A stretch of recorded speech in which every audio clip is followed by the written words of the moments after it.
Annabel Croft says Kate Garraway would have been grieving for a long time after her husband Derek was bedridden for several years before he died last month.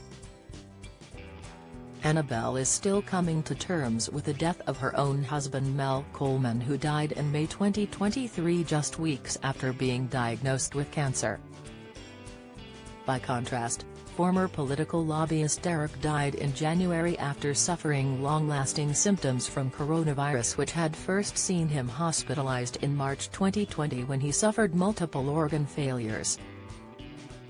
Discussing grief in a new interview, Annabel said, "Kate Garraway's been going through grief for a long time, and it's a very different scenario to mine." She told the publication, "But I can imagine how she's feeling. Grief is horrendous and I take every day as it comes. I try to fill the day with nice things, but when I'm on my own at home, if I start looking at pictures, I start sobbing. I have 3 piles of unopened letters, from well-wishers, and feel awful because people have been so kind to take the time to write, but every time I start to read them, I can't stop crying." She added, "I'm too emotional and too raw at the moment. Christmas and New Year were really hard. There were a lot of tears because they're such big markers, and because we had such a normal Christmas and New Year the previous year."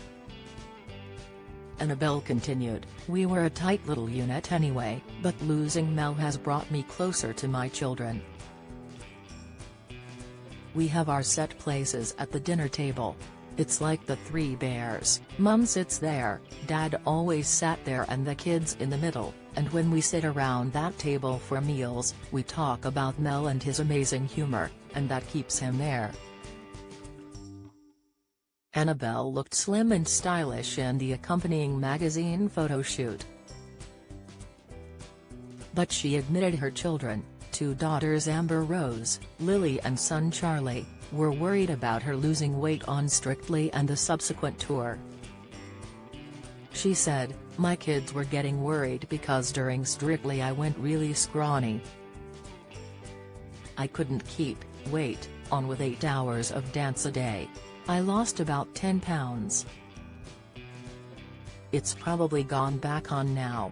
I need to find a dance class to keep going, and, right now, I'm the fittest I've ever been. I try to exercise every day. I walk, do yoga, play tennis twice a week for pure enjoyment, and run cross-country with a group on Monday, Wednesday and Saturday for about 40 minutes. I like being outside in the fresh air. I can't bear the idea of going into a sweaty gym." On growing older, she added, "I'm a bit more aware of wrinkles than I ever was. I've never been someone to have work done. I'm scared of it, to be honest. I think, what's that going to do to me? Because your body will try and process it somewhere, probably in the liver. I don't care that much about aging. Mel always made me feel good, so I never worried about that stuff." In the interview with Woman and Home, she also spoke about future TV roles. She touched on the prospect of replacing Sue Barker at Wimbledon, and perhaps landing a bigger role on the BBC after she was praised for her post-match interviews on the court last year soon after Mel's death. She had years of tennis training, which saw her win Wimbledon and Australian Open girls tournaments in 1984 at the age of 17 and playing for Great Britain in the Fed Cup in 1985 and 1986. But she then retired age 21 and moved into TV. Annabel said, "It's lovely that people think I can do Sue Barker's job, but I'll just go with the flow.